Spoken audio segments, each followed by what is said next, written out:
pues el tiempo hoy nos ha respetado en este tiempo, estamos en un lugar, yo creo, magnífico, con el río Ebro aquí al lado, así que la ubicación de este lugar no puede ser mejor.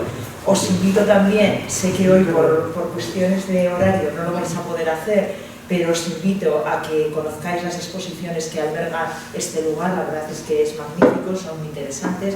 Ahora estamos con la Confederación Hidrográfica del Ebro y bueno, a mí, si me permitís, pues os querría dar la bienvenida a Fernando y a José Antonio Pérez Cañó. Si me permite, Fernando, lo voy a dar de una manera, bueno, pues un poquito por esa amistad que me une a José Antonio, me hace mucha ilusión recibiros a los dos, pero también recibirle a él porque en Madrid, en nuestra capital, pues la verdad es que me ha recibido durante muchísimo tiempo y digo durante muchísimo tiempo porque las cosas, bueno, pues como todo, con toda naturalidad, pues tienen que llegar, ¿verdad?, a su fin y han sido 8 años, yo creo que de un mandato que él ha tenido impecable, donde ha colocado al centro riojano en el lugar que merece, es respetado en la capital, que no es poco, la verdad, en una ciudad como Madrid, que cada día va más, el hablar del centro riojano y se le conoce, ha sabido darle ese impulso cultural que yo creo que necesitaba y yo como mujer que se dedica, que tiene una responsabilidad en la cultura, yo lo valoro porque sigo todas las actividades y sé de ese esfuerzo, además un esfuerzo desinteresado y eso yo creo que es para agradecérselo infinitamente. Entonces yo creo que con el permiso de todos yo quería dedicarle esas palabras porque es la casa, no es una frase hecha, es que es la casa de los riojanos en la capital y es el lugar donde muchas veces, cuando a mí me ha ocurrido, cuando hemos ido a trabajar o hemos dejado, como yo digo, algún hijo o alguna hija estudiando allí, donde siempre decías que es el lugar de referencia, es la casa de todos y es cierto que yo así lo he sentido, incluso a veces en algunos momentos que para mí han sido un poco complicados, ¿no? Y yo pues eso, le agradezco su amistad, le agradezco estos 8 años y que siga ayudando. Así es que gracias y disculpad, pero quería hacerlo. Él no merece que lleve 8 años a dejar yo la presidencia, puesto que ha dejado la empresa al centro pues, totalmente integrada con la institución y en uno de los productos más brillantes de este sector. Siempre. Nada, ahora disfrutar de esta conferencia, de esta magnífica charla. Gracias, Rosa. Gracias, gracias por tu presentación y por la bienvenida. Para la Casa de las Ciencias es un placer acoger hoy esta conferencia. La transición energética vista por 2 riojanos. Es una conferencia que pretende acercar una serie de cuestiones vinculadas a la transición energética, a la dificultad con la que nos enfrentamos hoy en día para sustituir los combustibles fósiles, cómo se encuentra a día de hoy la demanda energética, las emisiones de gases de efecto invernadero, una serie de cuestiones que sin duda merecen una reflexión. Y bueno, para abordar todas estas cuestiones, hoy contamos con la presencia, como ha comentado Rosa, de 2 riojanos destacados, José Antonio Pérez Cañó y Fernando López de Silanes. Ellos son miembros del Centro Riojano. Bueno, para los que no conozcáis, el Centro Riojano de Madrid es una entidad que representa a La Rioja, es la embajada de La Rioja y que bueno, promociona y divulga todos los valores de la capital riojana y en España, ¿no? Es una entidad que cuenta con una historia de más de 120 años y bueno, que dentro de muchas de las actividades que organiza se encuentra precisamente el desarrollo de conferencias divulgativas como esta. Voy a comentar una serie de detalles de los ponentes que hoy nos acompañan. José Antonio Pérez Cañó, que aquí lo tengo a mi lado, él es riojano, nacido en Haro y es el presidente del Centro Riojano de Madrid desde mayo de 2018. Es licenciado en Biología y también en Bioquímica por la Universidad de Salamanca. Cuenta con varios máster, uno de ellos en Biotecnología por la Escuela Internacional de Negocios, ALITER. También tiene un máster en Dirección y Administración de Empresas con especialidad en Enología.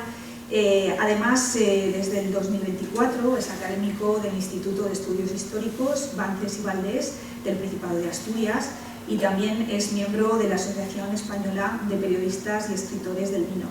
Además además escribe de forma habitual en distintos medios de comunicación. Y bueno, paralelamente a toda esta actividad, su experiencia profesional está orientada hacia el sector salud, ocupando desde 2005 distintos puestos en el ámbito comercial, en diversas compañías. Y bueno, pues a lo largo de su carrera también ha recibido diferentes galardones y reconocimientos por su labor, entre otros, bueno, por nombrar alguno el más reciente, en 2024 premio a su trayectoria profesional que fue concedido por la revista Madrid Magazine. José Antonio, muchas gracias por acompañarnos hoy. Voy a pasar también a presentar a Fernando López de Silanes. Fernando es socio del Centro Riojano desde hace más de 30 años y además colabora habitualmente con el Centro Riojano, además de ser miembro de su consejo consultivo. Es también nacido en Logroño y bueno, que pasó su infancia en Aro. Sí, yo nací en la clínica de la Santa Cruz. Eso es. Estaba en la calle de Pérez Castellón. Y bueno, y luego pues se trasladó a Zaragoza a estudiar sus estudios de ciencias químicas. Y bueno, en 1980 es cuando inició su carrera profesional en Madrid, en el sector oil and gas, y ha trabajado en distintas compañías de ingeniería nacionales e internacionales. En el año 98 ya se incorporó a Repsol como jefe de proyecto y ya posteriormente en 2004 fue cuando se incorporó a Enagas, donde siguió su carrera profesional hasta septiembre de 2022. Y bueno, su último cargo en esta compañía fue director de proyectos especiales, que además compatibilizó siendo consejero de la empresa Transaderric Partners, y también fue responsable dentro de esta empresa que tiene un renombre en cuanto al desarrollo de un gasoducto que tuvo una gran relevancia a nivel europeo. Su pasión por el mundo precisamente de la energía es lo que le ha llevado a participar en conferencias divulgativas diversas, acercando el mundo de la energía, y además es ponente habitual en jornadas de energía que desarrolla el Centro Riojano. Muchas gracias a los dos, Fernando, Antonio, un placer contar con vosotros. Y bueno, pues os doy la palabra y comenzamos. Sí. Bueno, pues muy buenas tardes. Muchas gracias a todos por su presencia en esta conferencia. Gracias, Elena Garrido, por abrirnos la puerta de la Casa de las Ciencias y, como no, a Rosa Fernández, querida amiga, porque siempre en el Ayuntamiento de Logroño hacéis lo mejor para que el Centro Riojano nos sintamos a gusto, tanto a nivel colectivo como lo puedo hacer a nivel personal. La verdad que hoy para mí es un día muy especial por estar aquí en esta Casa de las Ciencias y también por esta festividad de San Isidro, y la verdad es que vengo conmemorado de la cofradía de la Esperanza, así que un auténtico honor también formar parte también de esta cofradía. Y sin más dilación le voy a ceder el turno de palabra a mi compañero Fernando López de Silanes, y gran amigo con el cual hemos compartido ya muchas charlas sobre la energía desde hace ya 5 o 6 años. Más, claro. Más, efectivamente. Sí, tenemos como referentes. Bueno, pues buenas tardes. Gracias, Rosa, gracias, Elena, por tus cariñosas palabras. Y bueno, buenas tardes a todos, ¿no? A todos sanos, amigos, familiares. Y encantado realmente de que nos acompañéis esta tarde aquí en este magnífico escenario de la Casa de las Ciencias, ¿no? Yo pues agradecer sí, me explico más. Quería agradeceros por la excelente disposición, ¿no?, del Ayuntamiento de Logroño, ¿no?, y la Casa de las Ciencias para organizar, para organizar esta jornada de la energía y conmemorar también el 125 aniversario del Centro Riojano, ¿no? Para mí pues es un placer inmenso estar aquí, un lujo, y además pues tener la oportunidad de acercaros al apasionante mundo de la energía, ¿no? Sí, en el Centro Riojano organizamos estas jornadas, realmente que tienen una aceptación buena, ¿no? Cada día pues, hacemos un tema distinto, ¿no? Y en esta, el Centro Riojano este año ha decidido pues, trasladar esta jornada de la energía a Logroño, que además hemos dado un formato distinto, porque será un formato, será una conversación entre los dos, ya será, yo creo que más dinámica, y espero que sea más entretenida. Y luego también al final tendremos un tiempo para hacer alguna pregunta, algún comentario, que es un momento también muy importante. Y yo le voy a dar la palabra a José Antonio, que nos va a hablar ahora del 125 aniversario, y pondremos también un vídeo de 4 minutos.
Bienvenidos a todos al gran baile de carnaval del Centro Riojano de Madrid.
Bueno, pues después de este pequeño vídeo resumen de las actividades que llevamos a cabo en el Centro Riojano de Madrid, es para mí un auténtico honor intervenir hoy en esta Casa de las Ciencias de Logroño para compartir con todos ustedes una fecha tan significativa como es la conmemoración del 125 aniversario del Centro Riojano de Madrid. Nuestra entidad nació en 1901 con una idea muy clara: ser el lugar de encuentro de los riojanos en la capital de España. Un espacio donde quienes habían dejado su tierra pudieran mantener vivos sus vínculos, sus costumbres, su identidad y sobre todo el orgullo de sentirse riojanos. 125 años después, el centro riojano sigue fiel a aquel espíritu fundacional. Hoy somos una institución de referencia en Madrid, abierta a todos, moderna y dinámica, pero sin perder jamás la esencia ni los motivos por los que fue creada. Somos embajadores de La Rioja, divulgando nuestros valores, nuestra cultura, nuestras tradiciones y también uno de nuestros mayores patrimonios universales, los vinos de Rioja, cuya promoción y defensa forman parte esencial de nuestra actividad y de nuestra identidad. Mantener viva una institución durante 125 años no ha sido sencillo. Ha requerido de esfuerzo, compromiso y el trabajo generoso de muchas generaciones de socios, juntas directivas y colaboradores que han entendido que el centro pertenece a todos los riojanos. Gracias a ellos, hoy podemos afirmar con orgullo que el Centro Riojano de Madrid vive uno de los momentos más activos de su historia. Actualmente organizamos cerca de 300 actos al año, actividades culturales, conferencias, encuentros gastronómicos, catas, presentaciones literarias, exposiciones y numerosas iniciativas que convierten a nuestra entidad en un auténtico punto de encuentro entre La Rioja y Madrid. Este aniversario tuvo además un momento especialmente emotivo el pasado 10 de marzo, cuando celebramos oficialmente nuestros 125 años, acompañados, entre otros, por el presidente del Gobierno de La Rioja, don Gonzalo Capellán, cuya presencia supuso un importante respaldo institucional y un reconocimiento al papel que el centro riojano desempeña desde hace más de un siglo. Permítame también una reflexión más personal. Dentro de apenas 12 días dejaré la presidencia de nuestra entidad, tras 8 años al frente de la misma. Han sido años intensos de trabajo, de responsabilidades, pero también de enormes satisfacciones humanas y personales. Me marcharé con el orgullo de haber servido al centro riojano y a los riojanos en Madrid, y con la tranquilidad de haber contribuido a fortalecer a esta casa común de todos los riojanos en la capital. Deseo de corazón todo lo mejor para los próximos años a nuestra institución. Estoy convencido de que le espera un gran futuro, porque cuenta con historia, con valores, con personas comprometidas y sobre todo con la capacidad de seguir adaptando a los nuevos tiempos sin perder nunca su alma riojana, porque las instituciones perduran cuando saben conservar sus raíces sin dejar de mirar hacia adelante. Muchas gracias.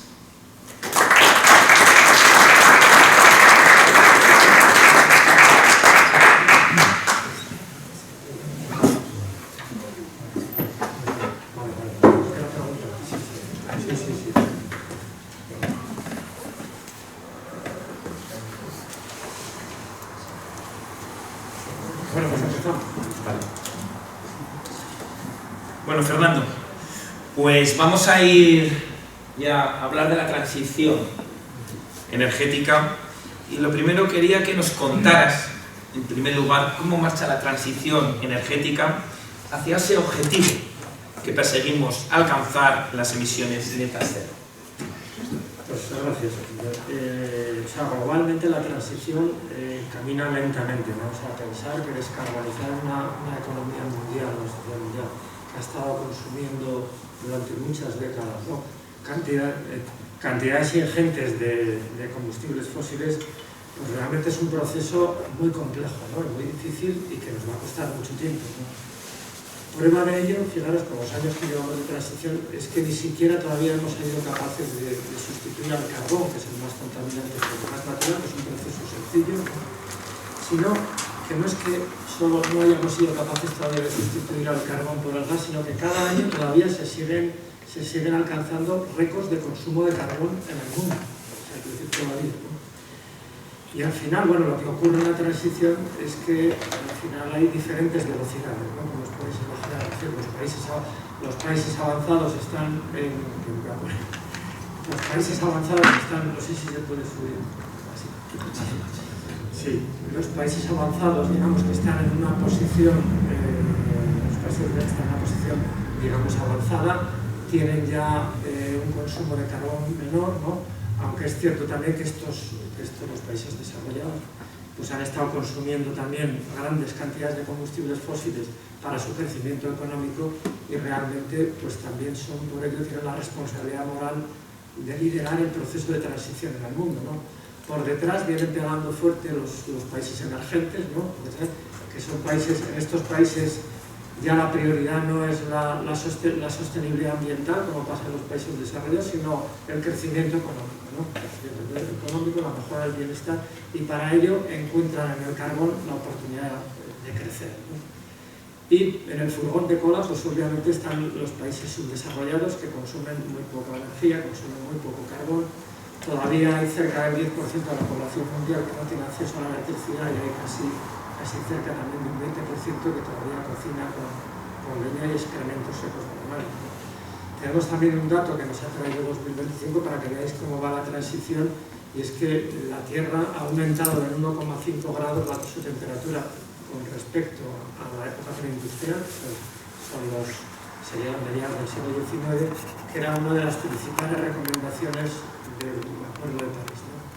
Esto lo que quiere decir es que la concentración de carbono en la atmósfera sigue subiendo, se alcanzan cada año nuevos récords, y que claro, pues año a año que pasa, pues la situación es más difícil de revertir. No es que evidentemente se va a revertir, pero cada año se hace más difícil porque se está incrementando. Y desde luego que el proceso va a ser mucho más largo y dificultoso que lo que nos cuentan los políticos, ¿no? Prácticamente parece que vamos a llegar ya y vamos a seguir viviendo igual y vamos a poder gastar la misma energía. Realmente pues nos va a costar, ¿no? Se conseguirá, pero nos va a costar. ¿Por qué, Fernando, en esta tesitura es tan difícil sustituir a los combustibles fósiles? Pues mira, desde la Segunda Guerra Mundial, ¿no? Que sería la segunda mitad del siglo. Perdón, es que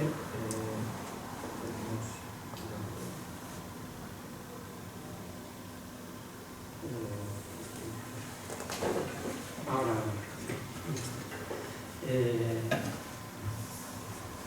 es que esto, perdonadme que no lo pasa.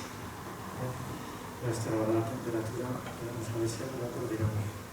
Entonces decía, ¿no?, que a partir de la Segunda Guerra Mundial, que es la segunda mitad del siglo XX, ¿no?, y los 25 años que llevamos del siglo XXI, pues también es una historia de un desarrollo económico grandísimo en general en el mundo, basado evidentemente en quemar cantidades ingentes de combustibles fósiles que también han dado pues unas cotas de bienestar pues muy importantes, ¿no?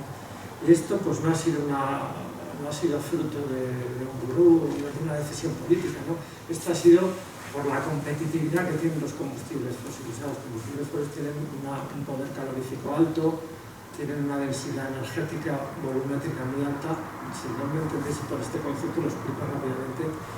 Mira, yo tengo un coche que tiene 55 litros, de un depósito de 55 litros. Si yo lo lleno de gasolina, tendría unos 550 kWh y sería capaz de hacer 900 kilómetros, poniéndolo fácil, gastando 6 kilómetros por cada 100, 6 litros por cada 100. Si yo meto ahí en ese espacio una batería eléctrica, pues puede pesar 60-70 kilos y podría hacer 75-80 kilómetros. En ese espacio, me estoy refiriendo. Y si meto hidrógeno a presión atmosférica, hago 500 metros. O sea, quiero decir, la densidad energética quiere decir eso, el volumen, ¿no? Es un poco el ejemplo para que veáis la importancia que tiene, ¿no? Luego, en aplicaciones que podrían utilizar a los combustibles fósiles, pues es muy difícil en poco volumen llevar mucha energía. Pues decimos que la competitividad está también basada en eso, está basada también en que se pueden transportar fácilmente, o sea, por barco, desde miles de kilómetros que no pierden efecto, no pasa como la electricidad, en ferrocarril, en tuberías, se pueden almacenar fácilmente, ¿no?, a diferencia de la electricidad, es decir, que son realmente muy manejables. Y tal ha sido la magnitud de combustibles fósiles que se han consumido, que fijaros, hace 50 años, en 1975, la matriz energética mundial estaba compuesta por aproximadamente un 85% de combustibles fósiles. Pues fijaros, 50 años después, o sea, ahora, o sea, 2025-2026, después de haberse doblado el consumo de energía, que se ha doblado, todavía más del 80% de la energía primaria que se consume en el mundo es fósil. Automáticamente es un poco más de 80, ¿no? Quiero decir, 80 todavía, ¿no? Y esto, pues lo que quiere decir es que todavía, con años que llevamos en la transición, todavía no hemos alcanzado el pico máximo de combustibles fósiles, que está relativamente cerca, pero todavía no lo hemos alcanzado. Y para que veáis, entonces, quiere decir que todavía se alcanzan año a año récords de consumo de combustibles fósiles. Y para que veáis las cantidades, que no es para que os mantengáis, os he puesto ahí las cantidades, independientemente que sea pues, un metro cúbico más o menos, es para que os deis cuenta de las cifras de lo que se consume, porque son cifras que marean, ¿no? que se escapan de la percepción humana, ¿no? O sea, todo esto. Entonces, como podéis entender, o sea, cambiar esto en 4 días, que es lo que nos están contando, ¿no? Pues es imposible, o sea, esto va a ser una cosa que se va a poder hacer, va a costar tiempo, va a costar dolor, o sea, va a costar mucho dinero, mucho esfuerzo y se conseguirá. Pero desde luego que no va a ser fácil, o sea, porque evidentemente también lo que nos cuentan, pues o sea, no nos cuentan la realidad, dice, la realidad es esta, no porque yo tenga razón, dice, esto es lo que tenemos que cambiar. A ver, si esto lo vamos a cambiar al 2050, todo esto que es un poco esa... O sea, no quería dar una imagen pesimista, ¿no? Pero lo quería dar realista, ¿no? Porque probablemente estas cosas no se cuentan, ni no se dicen, ni salen en los periódicos, ¿no? Es decir, pero esto es lo que se consume. Entonces, cambiar esto, pues hace falta un esfuerzo descomunal, ¿no? O sea, descomunal. Entonces, en esta parte en la que nos encontramos, ¿tú crees, Fernando, que después del año 2050 seguiremos consumiendo combustibles fósiles? Por supuesto que sí, y todavía en cantidades significativas. Es decir, realmente el único realmente que va a notar es el carbón, que menos mal, porque es el combustible fósil más contaminante, que sí que al 2050 puede que la demanda se reduzca a la mitad, ¿no? Para el petróleo y el gas es otra cosa. Entonces aquí voy a introducir a la Agencia Internacional de la Energía, que es el organismo internacional más importante en el mundo de la energía, que tiene la sede en París. La agencia pues trabaja con todos los estados, hace informes de la situación de cada país y luego, pues, fundamentalmente también, pues, hace continuamente estudios, revisiones de la transición, ¿no? De cómo marcha, ¿no? Entonces, ellos estudian muchos escenarios, ¿no? Pero bueno, yo os voy a poner 3 para no alargarlo mucho. Hay uno que es un escenario el más ambicioso, ¿no? que es obviamente alcanzar las emisiones netas cero en 2050, el más ambicioso. Luego está uno que es el más conservador, que sería el escenario que estudia, o sea, lo que contiene, que incluye, digamos, todas las medidas aprobadas por los gobiernos del mundo, ¿no? Contiene eso.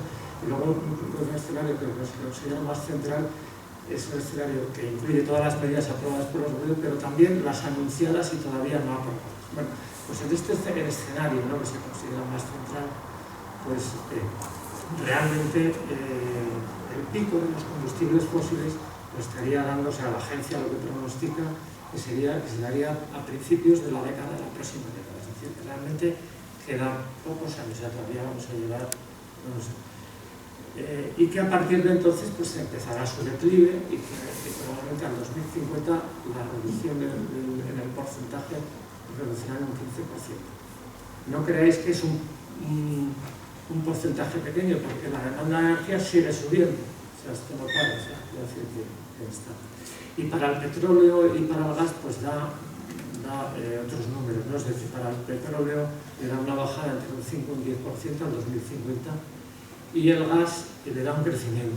Pero aquí tenéis que entender que el gas, que ya sabéis que es el mayor porcentaje de lo que es el gas natural, está formado por un 95% de metano, más o menos. El metano es CH4, tiene solo un átomo de carbono y entonces es el combustible fósil más ligero, digamos, el que menos contamina. Entonces el gas tiene una función en la transición que es descarbonizar, porque descarbonizar no es llegar a cero, es ir sustituyendo combustibles fósiles más pesados, que tienen más átomos de carbono, que producen más emisiones, y reduciendo. En España, por ejemplo, ya hemos conseguido prácticamente, ya es residual, sustituir el carbón por gas natural. ¿no? Prácticamente. Entonces eso ha hecho realmente pues, rebajar muchísimo las emisiones de España, ¿no? Y ese es, o sea que el gas natural es un actor clave en la transición, ¿no? Y entonces, bueno, con la verdad, pues sí, efectivamente vamos a seguir consumiendo en 2050, pero sí que es cierto que el porcentaje en lo que es la matriz energética mundial, pues sí que bajará el petróleo, o sea, los combustibles fósiles del 80%, pero todavía quedarán por encima del 50%. O sea que esto, yo creo que al final hay que decir la realidad, tenemos que convivir con los combustibles fósiles muchos años todavía. Es muy difícil cambiar, pues es mejor llevarse bien con ellos porque tenemos que cumplir cosas que luego tenemos que hacer la tarea, ¿no? Pero convivir, tenemos que convivir porque tenemos unas exigencias de energía y de gasto que hacemos, pues realmente tendría que nos... Bueno, o sea, Fernando, para ir un poco entrando en materia, si te parece, ¿nos puedes dar algunos de los indicadores de cómo va esa marcha de la transición, empezando por la evolución de la demanda mundial de energía? Mirad, para que veáis un poco las cifras, ¿no? que son tremendas, la demanda de energía sube imparablemente, ¿no? Luego ahora lo vamos a ver con más detalle, sube imparablemente. Porque claro, solo por poneros en lo que llevamos de siglo, desde el año 2000, ha subido el 60% del consumo de energía. O sea que fijaros el reto que es ya en sí poder suministrar este 60%, ¿verdad? Que además hay que descarbonizar. Es decir, que es el esfuerzo que hay que hacer para hacer esto, ¿no? Entonces ya yendo a cifras, o sea, la demanda de energía subió en 2024 2,2, en 2025 ha vuelto a subir y ahí este crecimiento fundamentalmente se debe a los países emergentes. O sea, el 80% de este crecimiento que son ahora realmente en los países desarrollados la demanda de energía está más estabilizada, los países emergentes están creciendo muchísimo y aquí tenéis por ejemplo en la siguiente diapositiva realmente India subió, la demanda de energía en India subió prácticamente un 5%, en China un 3%, y es que India ha pasado ya en habitantes, lo ha pasado a China, y realmente pues, está siguiendo el camino de China. O sea, todavía hay mucha distancia, pero está siguiendo. Como os decía, en los países desarrollados la demanda de energía está más estabilizada. Pues yo quería deciros que de este crecimiento del 2,2, la mayor parte de este crecimiento, esto sí que también es importante, viene de las energías renovables.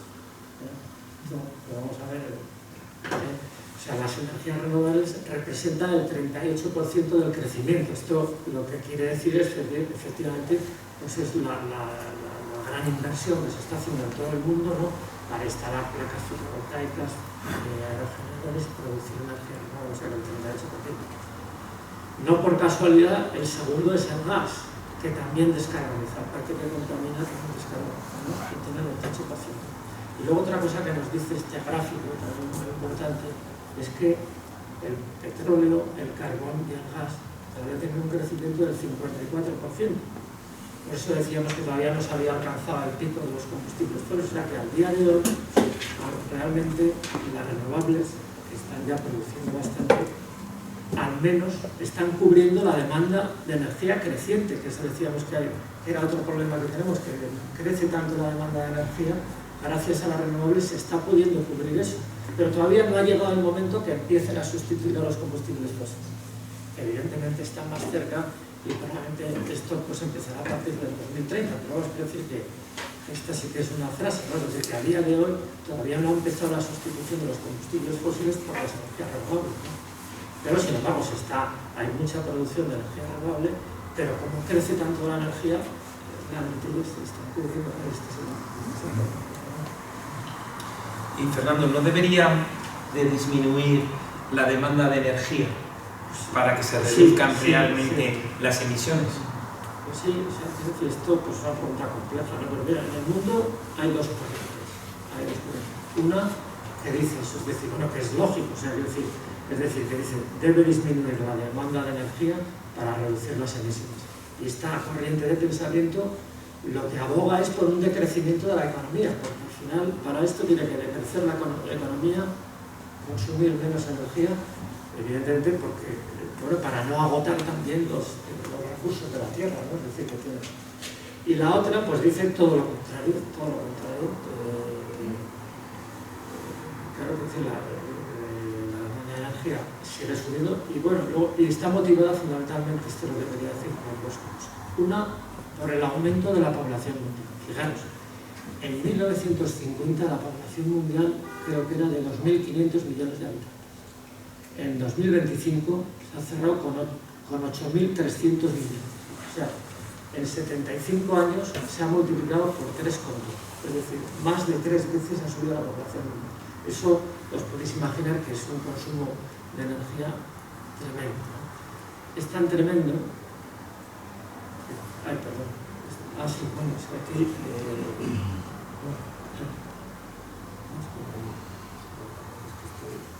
¿Qué pasa?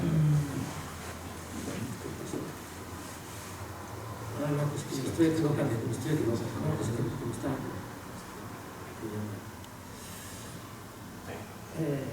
Sí, estamos aquí.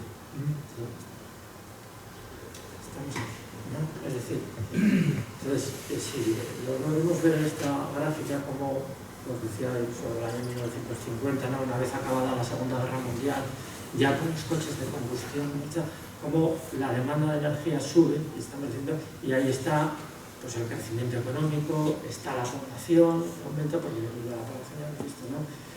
Y luego también hay otra causa que sobre todo desde mediados de los años 90, desde la globalización del comercio mundial, pues realmente son los países emergentes los que están tirando la energía y los que están tirando las emisiones, porque realmente sobre todo consumen carbón. Y bueno, ya lo veis, es decir, que son de los dos situaciones. Ahora, luego pasa una cosa, o sea, el crecimiento económico pues no es infinito, o sea, que el crecimiento no es infinito, al final los recursos de la tierra son también los que son y al final también los países emergentes pues tendrán que transicionar, ¿no? Pero esta es un poco la foto de la demanda de energía que es escalofriante, ¿no? O sea, esto... Y en este panorama que nos encontramos, ¿cómo están evolucionando las emisiones mundiales de CO2? Las emisiones, a la par que la demanda de energía, siguen subiendo, ¿no? Es decir, subieron el 1,1% creo que en 2024, en 2025 han vuelto a subir el 1,1%, han llegado hasta las 38,1 gigatoneladas. En los últimos 50 años ha subido más de un 200%. Y eso, si os acordáis, hemos dicho antes también que en los últimos 50 años se había duplicado el consumo de energía, o sea, las emisiones pues prácticamente han hecho lo mismo, ¿no? Porque al final la mayor parte que se consume son combustibles fósiles. La concentración del carbón en la atmósfera llega creo que a 426 ppm, que es la más alta. Y bueno, y ya es la más alta y ya creo que es más del 50% de lo que era desde la era preindustrial, ¿no?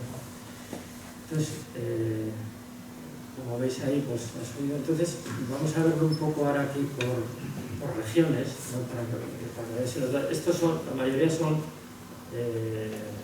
diapositivas, slides de la Agencia Internacional de la Energía, ¿no?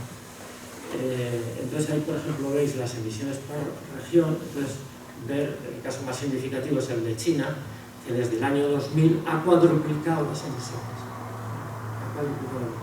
Esto viene porque los países desarrollados pues, han dejado de producir y de emitir emisiones y hemos pasado esos trabajos a los países emergentes, ¿no? Y ha cuadruplicado. Y desde el 2005 se ha convertido en el mayor emisor de gases de efecto invernadero en China, ¿no? Que representa aproximadamente un tercio de las emisiones mundiales, ¿no? Pero bueno, también hay una cosa que todavía no es líder, China, y es que el CO2, luego hablaremos de él también, que se acumula en la atmósfera y se mantiene durante siglos, las emisiones que hay acumuladas de CO2 en la atmósfera, exactamente todavía el mayor responsable es Estados Unidos, ¿no? Esto, nosotros supongo que a estas alturas ya China nos habrá pasado a la Unión Europea, ¿no? Pero bueno, que todavía le queda para eso, y entonces, si vemos aquí un poco rápidamente por país, ya os decía, ¿no? Quiero decir que China supone un tercio de las emisiones. Es cierto que en los últimos años está bajando ya los porcentajes de aumento de las emisiones, un 0,4. Estados Unidos, bueno, el año pasado subió, también ahí están afectando por las temperaturas, hay mucha apertura de centros de datos que consumen energía y también por las políticas del presidente Trump, ¿no? De favorecer el consumo de carbono. En la India, pues claro, realmente está subiendo la demanda de energía el 5%, el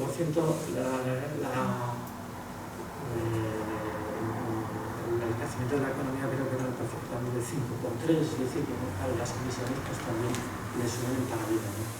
El caso de la Unión Europea pues es distinto. Nosotros representamos ni siquiera el 7% de las emisiones del mundo, pero somos líderes en sostenibilidad. Es decir, en la Unión Europea desde el año 1990 ha rebajado las emisiones un 35%, me parece que es, un 35%, más que nadie. O sea, Estados Unidos ha reducido sus emisiones un 4% y China ha subido sus emisiones el 311%. Estos son los datos y en esto sí que somos líderes. Evidentemente África, pues, bueno, realmente al final pues, quema poca energía y produce pocas emisiones, ¿no? Pero sí quería contaros dos cosas del CO2 cuando hablamos de... O sea, el CO2 realmente como tal representa el 80% de los gases de efecto invernadero. Hay otros gases como el metano. Y el CO2, la cosa es que se mantiene en la atmósfera durante cientos de años. Este es el mayor problema que tenemos en la descarga, no se mantiene siglos, ¿no? Entonces, aunque empecemos a reducir las emisiones mañana, la concentración de carbono va a seguir subiendo, porque ese carbono, ahora estamos en 426, va a ir subiendo. O sea que cualquier reducción que hagamos de emisiones todavía es más importante. Es decir, tenemos que reducir emisiones como sea y no despreciar ninguna tecnología. Y luego tenemos otra cosa que tiene también el CO2. El CO2, bueno, no tiene fronteras. Hemos puesto la línea en La Rioja, por supuesto. Y el CO2, pues cuando llega a la atmósfera, se mezcla a través de las corrientes de aire, pues va circulando de un hemisferio a otro, que al final es global. Es decir, que nosotros podemos reducir emisiones. Se las pasamos a China, pero da absolutamente igual. Y aunque llegáramos en la Unión Europea mañana también a las emisiones netas cero, como representamos tan poco en emisiones que no llega al 7%, pues esto sería imperceptible. Es decir, el impacto del clima no se notaría, a no ser que el resto del planeta acompañe. O sea, nosotros llegamos, pero no se notaría. Evidentemente porque, como decimos, tiene que acompañar al resto del planeta. Sí que es cierto que por eso de que también como Europa que ha tomado esa responsabilidad, que son los países desarrollados o los que tienen que liderar el proceso de transición, lógicamente, ¿no? Que ya han quemado o hemos quemado pues, muchos combustibles. Fernando, quiero volver a un dato que has dado en esta parte, y es el dato sobre China, ¿no? Que siendo el mayor emisor de CO2, sin embargo, solo ha tenido un pequeño incremento de un 0,4% de aumento de las emisiones. ¿A qué nos puedes comentar a qué se debe este...? Pues mira, hemos dicho, ¿no?, que desde 1990 había subido pues, más de un 300%, que en 2005 se convirtió en el mayor emisor, que desde el 2005 las emisiones siguen subiendo, pero es cierto que en los últimos años la curva se está aplanando y que está también cerca del pico histórico máximo de emisiones, sí, o sea, está cerca, ¿no? ¿Y esto a qué se debe? ¿Y esto por qué está pasando, no? Porque pues esto está pasando por la gran apuesta que hizo China hace varias décadas de liderar la cadena de valor de las tecnologías líder. O sea, China vende el 80% de los paneles fotovoltaicos. Es líder en venta de aerogeneradores, en producción de electrolizadores, es decir, que tiene, luego domina todo el tema de la minería, es decir, tiene el control de los minerales críticos, domina una cuota del 70% y a la mitad de ellos los tiene con restricciones en exportación, controla también el 90% de las tierras raras, creo, produce el 70% de las baterías eléctricas del mundo, para que veáis, y es el mayor fabricante de coches eléctricos del mundo. Es decir, cerró 2025 con unas ventas de los 2/3 de los coches eléctricos del mundo, para que veáis las cifras. Y luego en el mercado nacional, pues las ventas de coches eléctricos también están aumentando exponencialmente. Ya más del 50% de los coches nuevos que se venden en China son eléctricos o híbridos enchufables, y esto ya le está dando un resultado, ¿no? Porque realmente lo que está consiguiendo es reducir el consumo de petróleo, porque ellos el petróleo lo importan, ¿no? Pero no importan casi todo. Reducir el peso del petróleo y obviamente, claro, que se le viene con reducir las importaciones, que realmente es el objetivo que tiene, ¿no? Reducir. Luego, lo que le ha supuesto también es una reducción de las emisiones en el sector del transporte, que luego junto a una masiva también instalación de energías renovables que ha hecho China, que es también líder en capacidad renovable, es líder en mucho, ¿no? Luego veremos también una diapositiva líder, y eso es lo que ha hecho que realmente las emisiones en China sean un 0,4%, ¿no? Esa es la realidad. O sea que la apuesta realmente que hizo China hace años de la cadena de valor. La cadena de valor empieza, en este caso, en la minería. Es decir, el control de los minerales críticos, el control de las tierras raras, todo esto, ¿no? Y ahora realmente pues están viendo los primeros resultados. Nosotros, mientras tanto, ¿qué hemos hecho? Pues nosotros en la Unión Europea lo que hemos hecho es apostar por la sostenibilidad. Somos, con éxito, somos los líderes en sostenibilidad. Luego, con la guerra de Ucrania, pues hemos pasado el foco un poco a lo que es a la seguridad energética, a la soberanía energética, ¿no? Que es absolutamente importante, ¿no? La independencia energética, ¿no? Pero también es una independencia energética que está basada en producir electricidad renovable, pero instalando placas fotovoltaicas y aerogeneradores que compramos en China. ¿Por qué? Porque son baratos. Y luego en electrificar el transporte ligero. Pero claro, en electrificar el ligero, pero no tenemos inversiones en minería, porque no se puede hacer minería. Con muy pocas fábricas de baterías, ¿no? Entonces realmente se nos hace prácticamente imposible en Europa competir con China y con Estados Unidos, ¿no? Y es que, claro, ¿qué es lo que quiere decir? Esto nos viene a decir pues que se está generando por ahí una nueva dependencia. Una nueva dependencia que es una dependencia en los minerales críticos, en las tierras raras, todo esto, que esto es lo que hace mover las tecnologías limpias. Y eso es la cadena de valor, ¿no?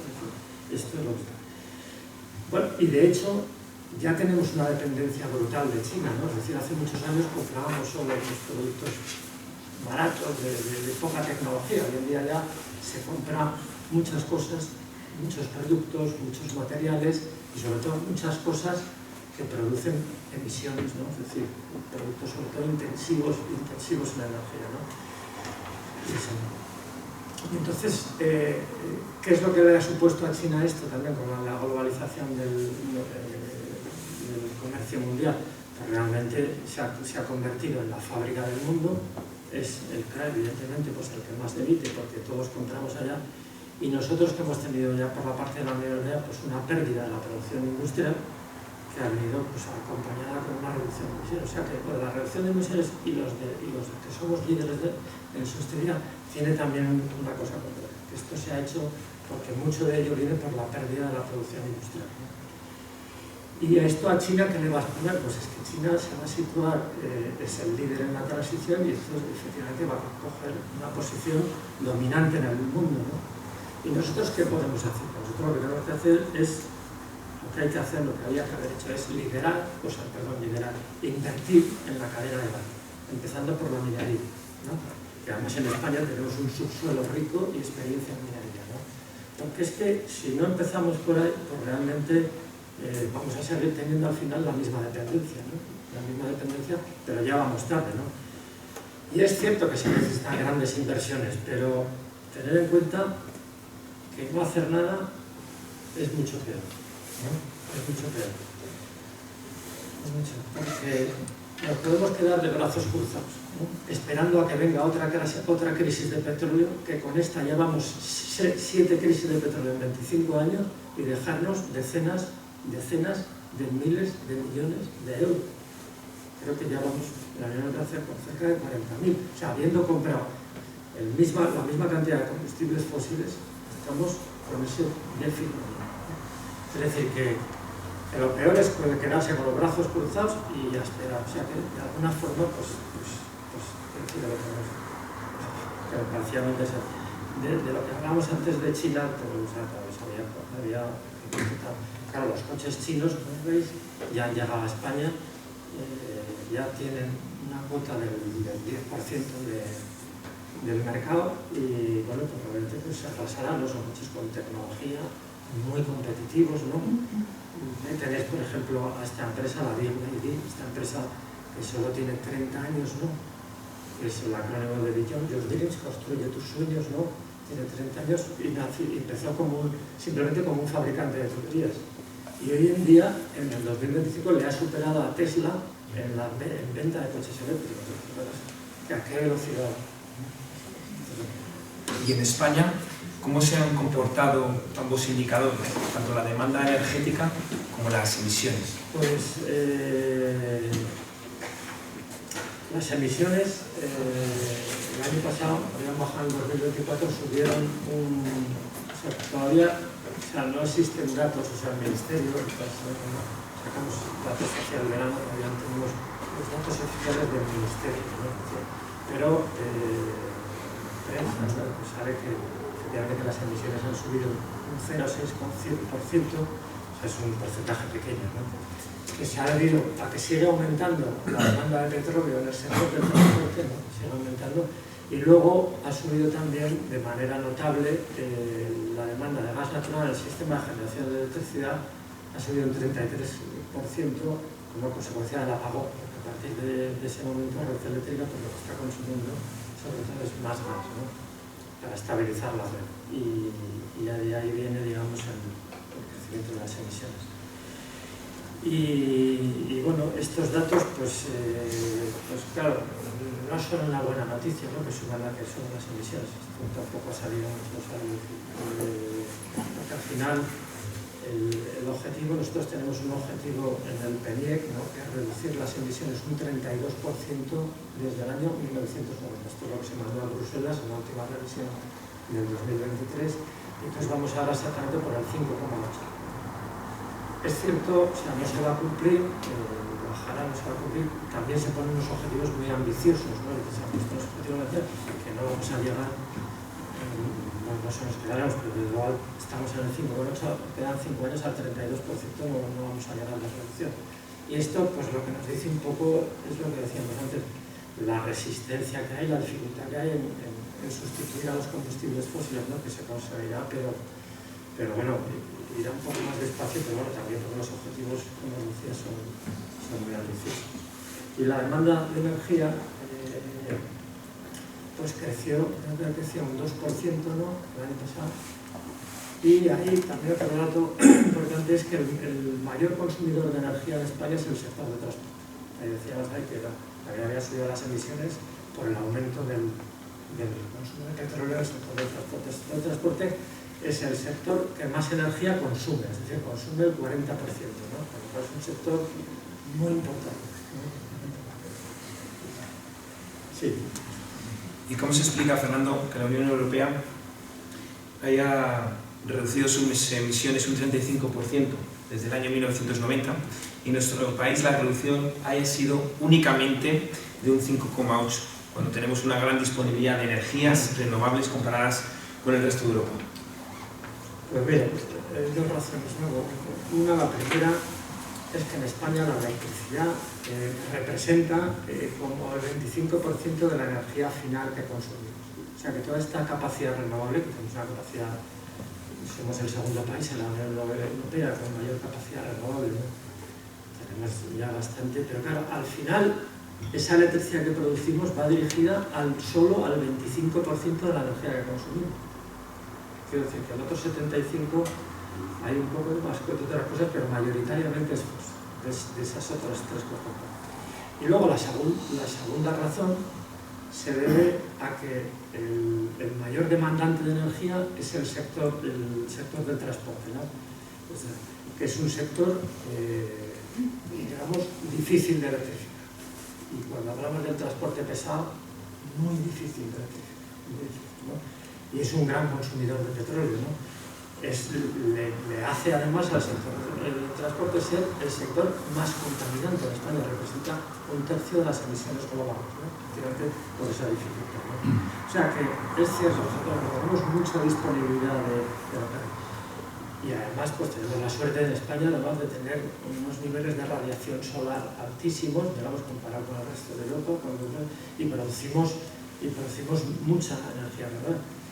Producimos tanta que se pierde. ¿Por qué? Porque no estamos pasando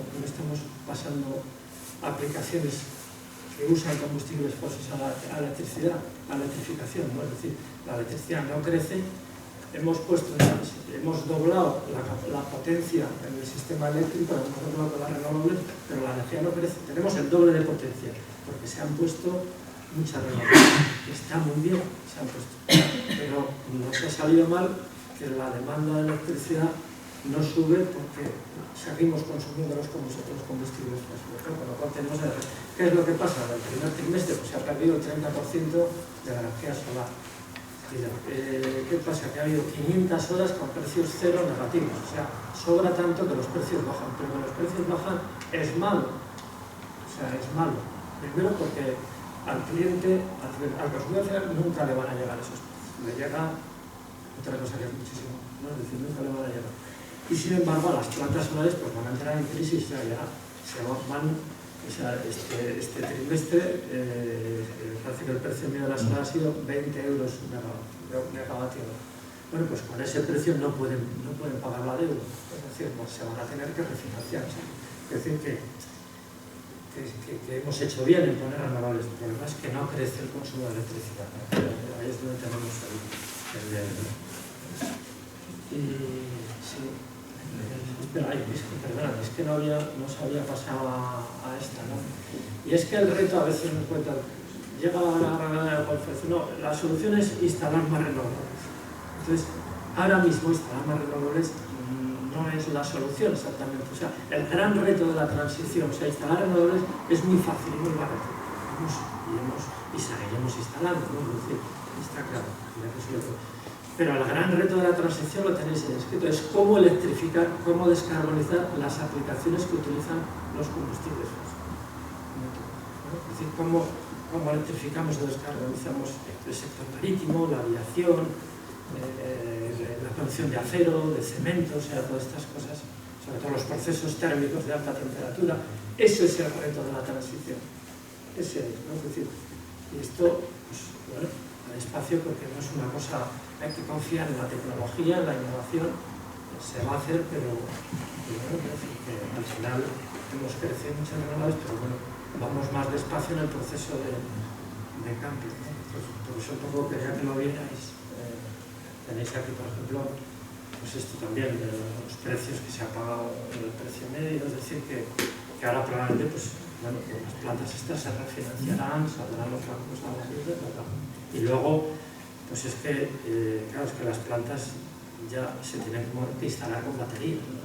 O sea, no pueden, porque además la forma de que las plantas puedan sacar realmente beneficio es hibridarla con baterías, para luego esta energía que te sobra a las 12 de la mañana, venderla a una hora cara, que es por la noche. Esa es la solución que hay. Entonces, vamos todavía muy despacio, hemos puesto mucha capacidad renovable, pero se han puesto muy pocas baterías. Y vamos tarde ya, pero bueno, se van a instalar. Entonces, quería que vierais un poco cómo es esto del renovable, pero sobre todo de que vamos más despacio de lo que los que han hecho los planes y los objetivos decían, ¿no? Porque la potencia del sistema eléctrico se ha duplicado, ahora es un gasto, se ha duplicado y consumimos la misma energía. Gracias, Fernando. Pero entonces, ¿crees que vamos a conseguir la descarbonización mediante la electrificación total del sistema energético o no va a ser posible? Pues la electricidad va a ser un pilar fundamental, ¿no? Decíamos, ¿no? Y todo lo que se pueda electrificar se debe electrificar, porque la energía eléctrica es lo más eficiente que hay. ¿El problema qué es? Pues que el problema es que con las tecnologías que tenemos hoy en día, pues no va a ser la única solución, ¿no? Porque tenemos aplicaciones en las que la electricidad es ineficiente, es compleja, es cara, entonces vamos a necesitar otro tipo de energía. ¿Qué energía vamos a necesitar? Pues una que no sea eléctrica, es decir, que no tenga electrones, pero que sea capaz de poder electrificar y descarbonizar aquellos sectores difíciles de electrificar. Es decir, que tiene que ser una energía similar a la de los combustibles fósiles. Es decir, que tenga moléculas. Las moléculas tienen muchas ventajas, tienen también algo inconveniente, pero tienen moléculas con respecto a los electrones. ¿Por qué? Porque se almacenan muy bien, a diferencia de la electricidad. Se transportan muy bien y tienen mucha densidad energética. La electricidad la tiene muy baja. Por eso cuando hablábamos del coche que podías meter 50 kilos, por eso los coches eléctricos llevan unas baterías de 500 kilos. ¿Para qué? Para poder llevar energía. Esto es la densidad energética, ¿no? Lo que hablamos, ¿no?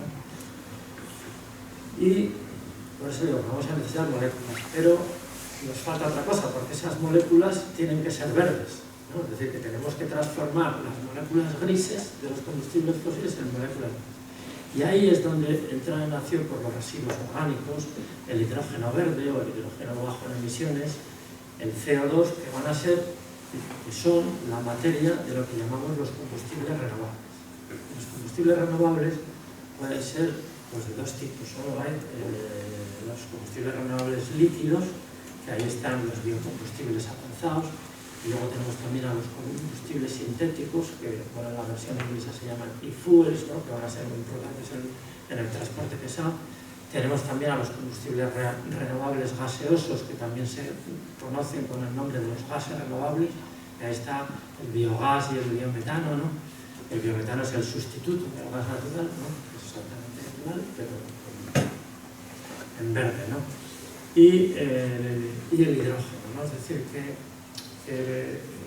a la pregunta en concreto dice, ¿se va a poder llegar? No se va a poder llegar. O sea, va a ser, con las tecnologías que tenemos en día, va a ser una combinación entre electricidad y combustible renovable. Es decir, entre electrones verdes y entre moléculas. Has mencionado al hidrógeno y hemos hablado antes del sector de la movilidad y hay mucha gente que está esperando al hidrógeno como alternativa del coche eléctrico.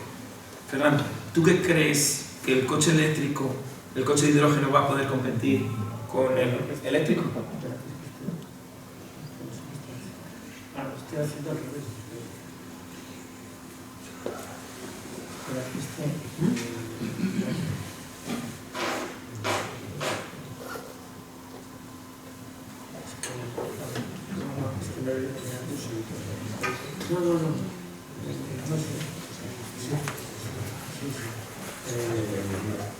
Sí, bueno, vamos a ver. Venga, sí.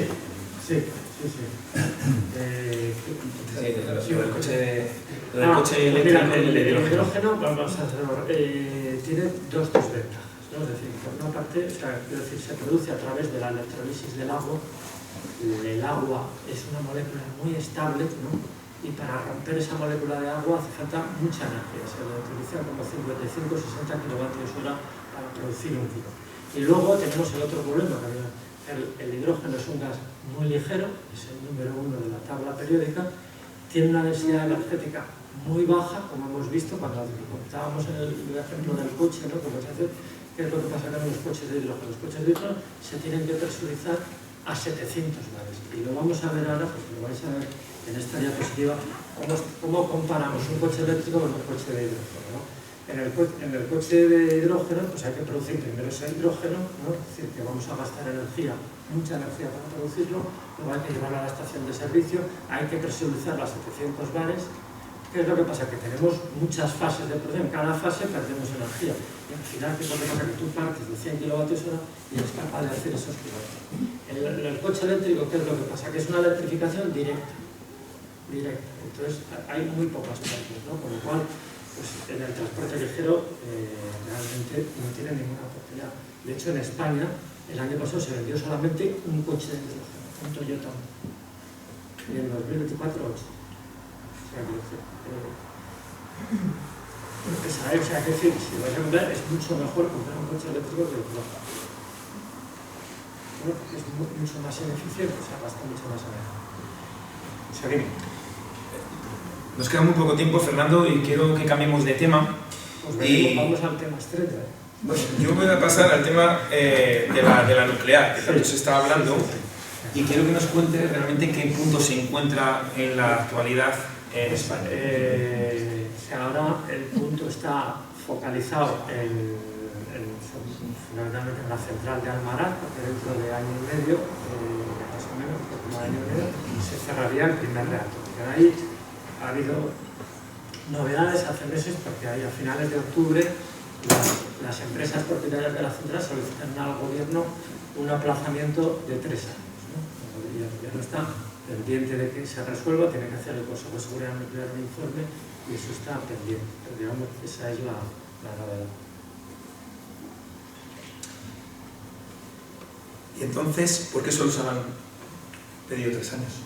Pues, o sea, las centrales nucleares pasan cada 10 años una revisión periódica de seguridad, donde se analiza, pues, se estudia, digamos, se analiza toda la central a fondo con el fin de que siga cumpliendo los más exigentes estándares de seguridad. Eso se hace cada 10 años. La última vez que pasó, eso lo aprobó el Consejo de Seguridad Nuclear, la revisión Almaraz fue en el año 2020 y eso quiere decir que la central de Almaraz tiene licencia operativa hasta junio del 2030.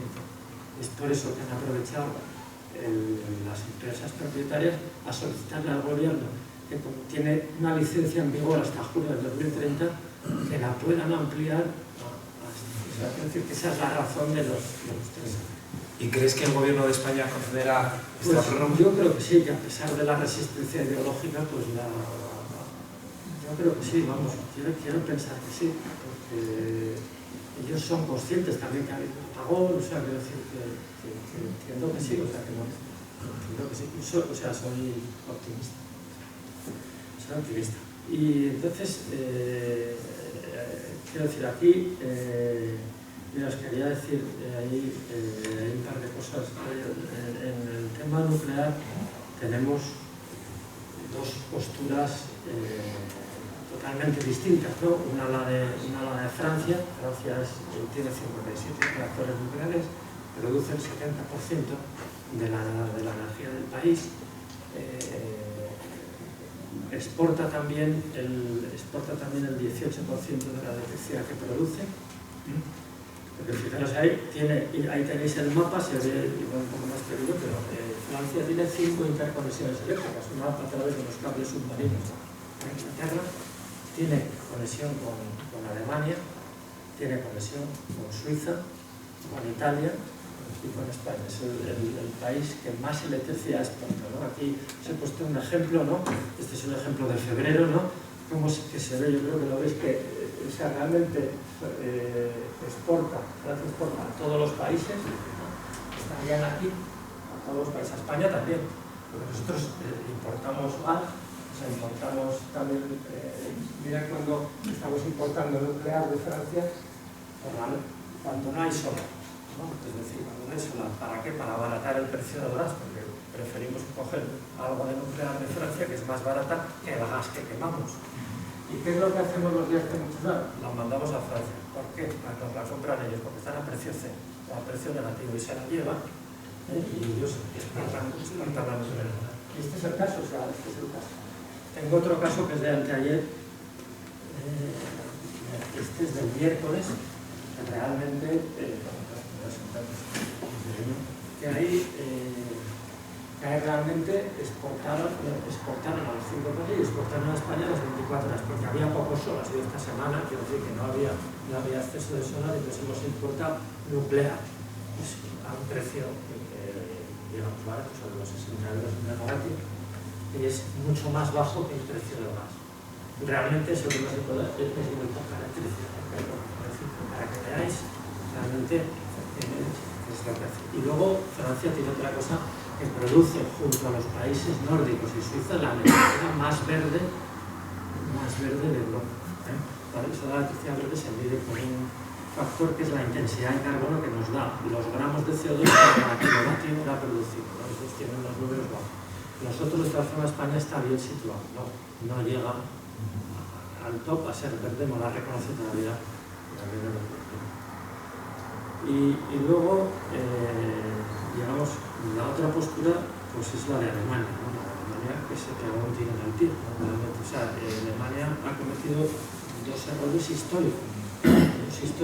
Uno, una dependencia brutal del gas ruso porque era barato, y eso es lo que le dio competitividad a la industria alemana. Y luego el cierre de la nuclear. Eso ha tenido un efecto devastador. Las dos decisiones en Alemania, porque bueno, hasta su economía en recesión, o sea, además con una pérdida de producción importante industrial, cierre de fábricas, pérdida de empleo industrial. Por eso sí, Alemania también lo que hizo, evidentemente con el cierre nuclear, es invertir grandísimas inversiones en energías renovables, de tal manera que es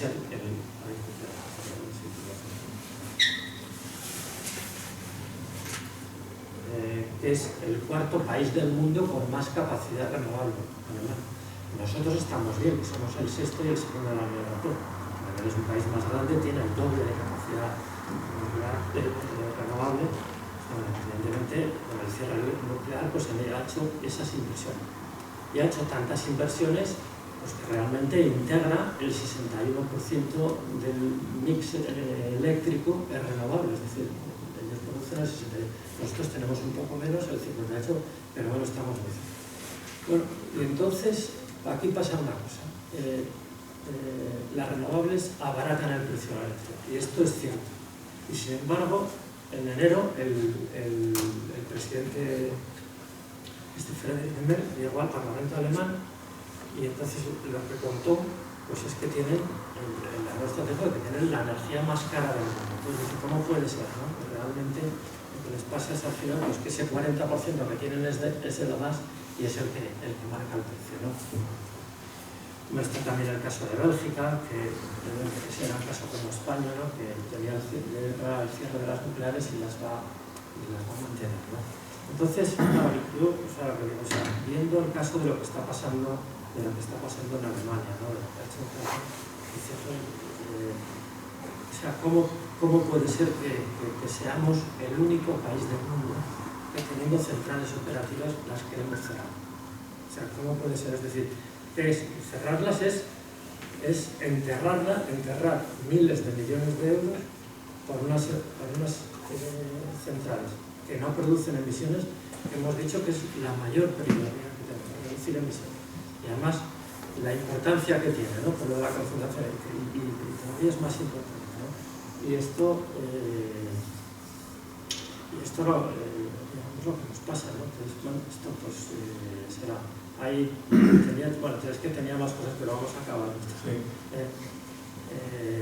Se han hecho también, la energía nuclear había, con el tema de las centrales, había estos barómetros, ¿no? Creo que en 2019 solo el 24% de los españoles estaba a favor, no de la energía, no, de mantener abiertas las centrales. O sea, sea, no era una encuesta sobre la energía ni era sobre las centrales. Después de la guerra de Ucrania, en 2010, creo que el porcentaje alcanzó el 43%, pero hoy ya la sociedad española, digamos, y ya acabo. Al final, mitigar los implica lo que digo, reducir emisiones, apoyarnos y, bueno, y necesitamos a las energías verdes, pero bueno, no solo importa lo verde, ¿no? Necesitamos todas las tecnologías que sean capaces de reducir. Bueno, y lo más importante de todo es la eficiencia energética. La contribución hoy de todos es ahorrar energía. Es esta es nuestra contribución a la transición energética. Muchísimas gracias, Fernando.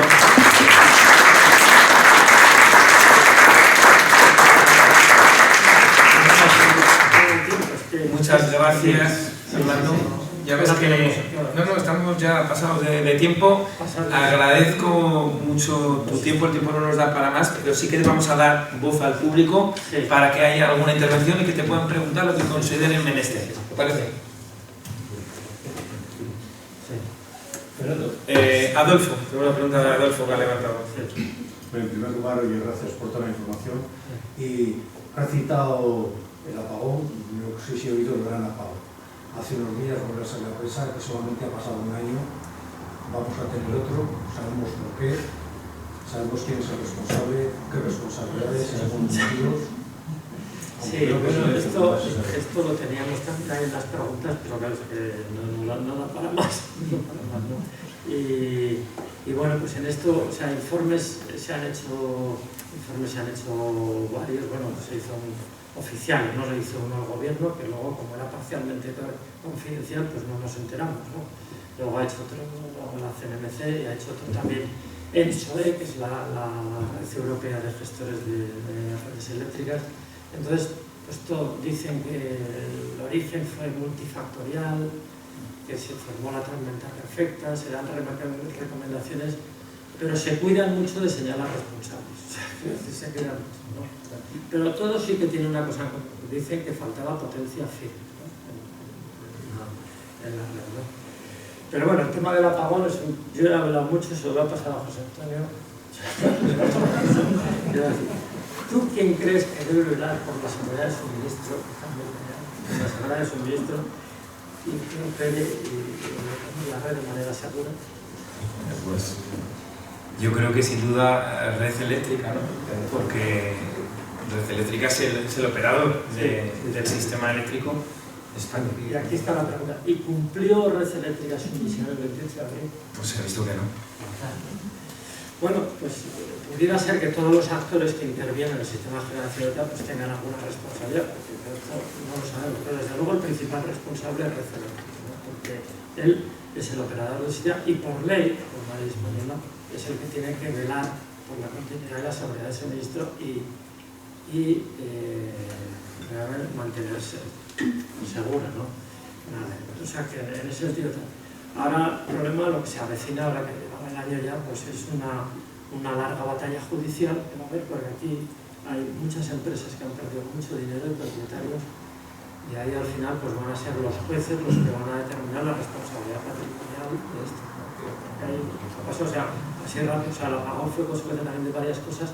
Las semanas anteriores hubo muchas oscilaciones en la red, paró en el AVE y paró la refinería de Cartagena. Entonces, Repsol, por ejemplo, tuvo que declarar la fuerza mayor porque tiene contratos, ¿no? Y ahí por eso digo que hay mucho dinero. Luego, ¿qué pasó también? Pues que realmente Red Eléctrica proclamó poca generación síncrona. La generación síncrona es la que produce las centrales convencionales, las hidroeléctricas, las nucleares, las centrales de gas que utilizan máquinas rotativas, ¿no? Que giran a una velocidad sincronizada con la red, ¿no? Y proporcionan estabilidad e inercia a la red, ¿no?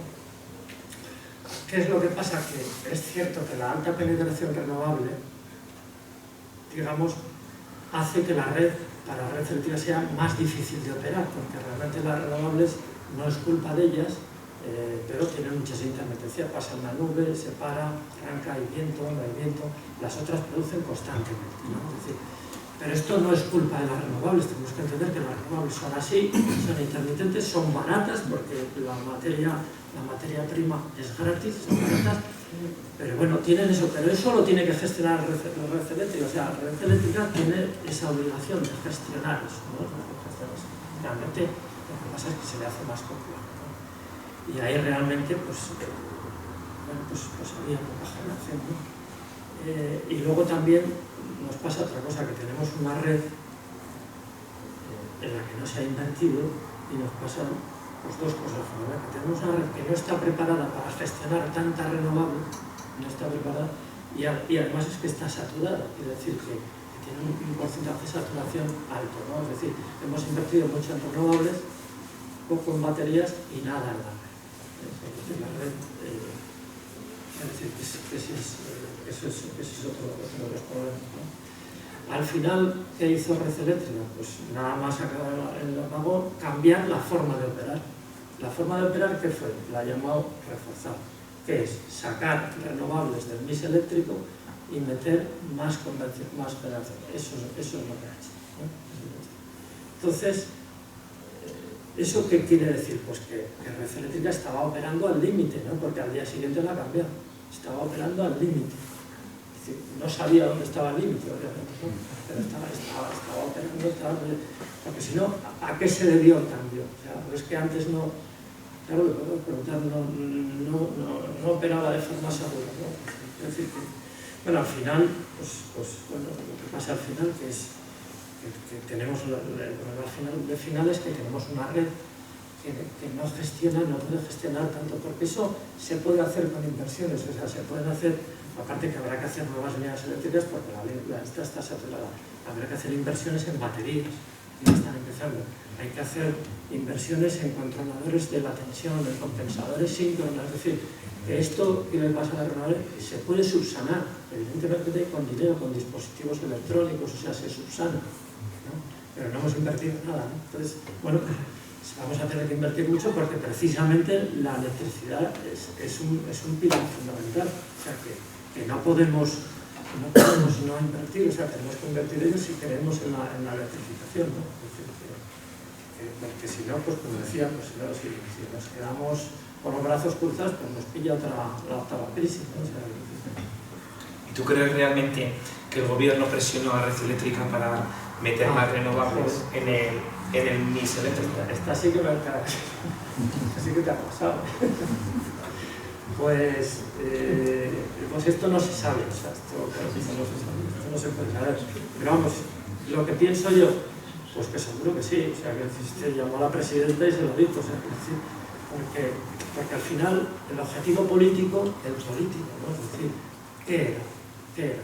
Pues tener el récord del porcentaje de renovables integrados, ese era el objetivo. Y luego, no solo eso, era eso, y además acompañado de una electricidad barata en origen que la produce los... O sea, nosotros la electricidad la tenemos cara en los ojos, pero en origen es muy barata. Luego es que pasan muchas cosas. Es muy barata, es decir, que era un objetivo político, o sea, hacemos récord de renovable y además la electricidad en origen es muy barata, que lo es. Pues... Bueno, o sea, que ha quedado claro. La última dice pregunta. que tenemos una energía barata, eso es cierto, porque dice que cuesta poco hacerlo, pero la factura, los impuestos... Bueno, quiero decir que esto, o sea, en origen, la electricidad de origen, que es lo que se llama el mercado mayorista, porque esto se hace una subasta todos los días, sale de ahí una programación y salen los precios medios, ¿no? Y esos precios medios, por ejemplo, el año pasado, pues éramos los primeros de Europa, después de los países nórdicos y Francia, ¿no? Que era un poquito más. Nos salió una media de 65 kilovatios hora, el precio en origen. Esto es el precio medio, porque cuando hablan de horas, pues en una hora determinada puede ser cero negativo. Lo que vale es el precio medio. Fue 65 y éramos, después de los nórdicos de Francia, éramos más, ¿no? Y ese es el precio. ¿Qué es lo que pasa en la factura eléctrica? Pues en la factura eléctrica eso es el 25%, porque ahí se meten muchas cosas. O meten demasiadas cosas. Es decir, hay cargos porque se pagan todavía las subvenciones que se dieron a las renovables.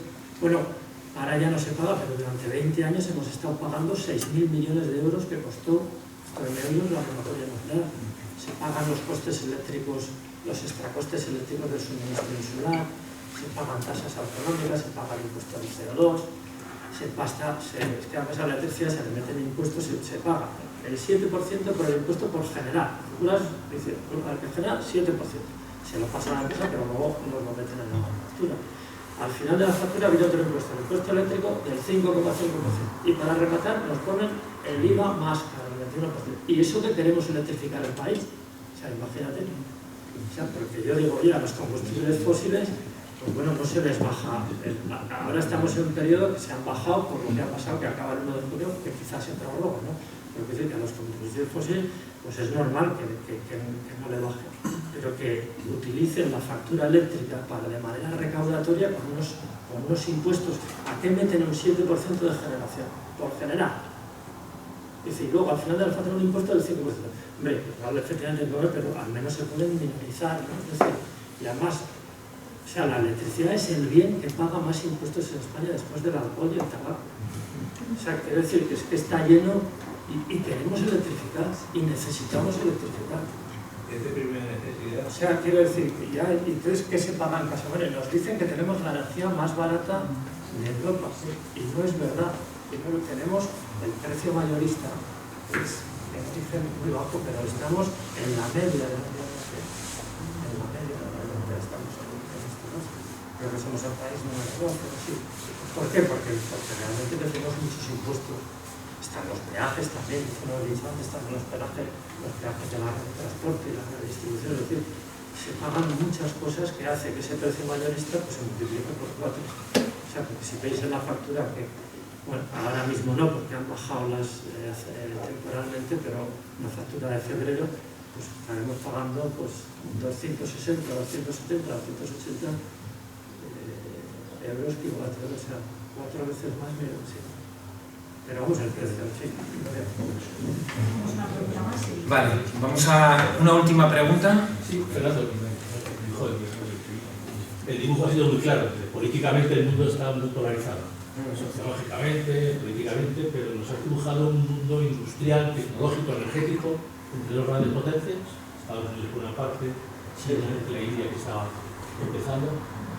Mientras en Europa, vaya presidencia de la Unión Europea, pues la liquidez de la industria, todo la liquidez. Sí. ¿Se puede ser competitivo? ¿Podemos hacer algo? O pues, o sea, algo habría que hacer. O sea, no estamos haciendo nada. O sea, quiero decir, o sea, a ver si me entiendes nada. O sea, hemos hecho cosas que bueno, pues, antes se han equivocado.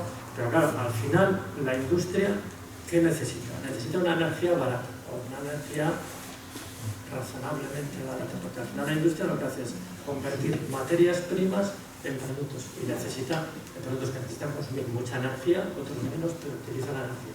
Entonces, hace falta una energía barata. El boom que tuvo Gran Bretaña en su día con el carbón, luego pasó a Europa, la competitividad de la industria alemana se basó no en que eran rubios y altos y azules, era en el gas ruso barato, o sea, se ha basado en eso. En el momento que la desapareció se ha derrumbado, porque si con una energía cara hoy en el mundo no puedes competir, es un mundo globalizado, o sea no puedes competir, se ha ido. Y esto lo escribió Draghi también ahí en la Biblia que escribió ahí en septiembre del 2024, ya dijo que uno de los problemas más graves de Europa era el precio de la energía, porque la daba con la competitividad. O sea, eso tiene. Luego está también la regulación, ¿no? Es decir, se ha puesto una regulación que se ha basado en la sostenibilidad. Entonces a la industria le ha pesado mucho porque le han puesto impuestos de CO2, se han encarecido los productos en un mundo que es globalizado, que ahora ya no competimos, que no tiene que estar, y entonces muchas industrias es que se han ido o sea, unas han tenido que cerrar y otras se han ido de la Unión Europea a sitios con costes energéticos más bajos y realmente también con medidas medioambientales pues, más laxas, ¿no? Porque al final, nosotros ¿qué hemos hecho? ¿Qué consecuencias tiene eso? Pues que al final lo que hemos hecho es exportar industria a los países emergentes, en vez de exportar productos, ahora los importamos, que ellos emitan, pero además ellos producen, pero además como tienen unos procedimientos más laxos que la realidad, además producen más emisiones que si los fabricaríamos nosotros, ¿no? Con lo cual, pues esa es la situación, ¿no?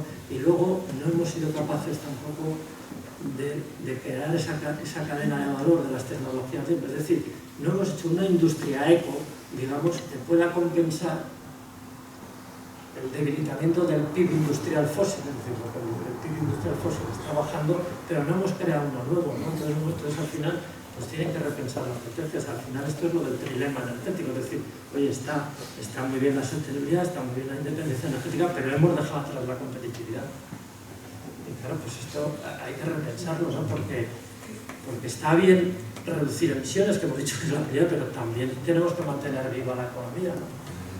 Y al final pues estamos y además vamos a ser irrelevantes, o sea, tenemos que ver que en las fotos sale Trump con el chino y la Unión Europea no está en ningún sitio, porque no tenemos peso y tenemos innovación y tenemos tecnológicas, a coger las 50 primeras empresas y tal, y hay una europea, o sea, que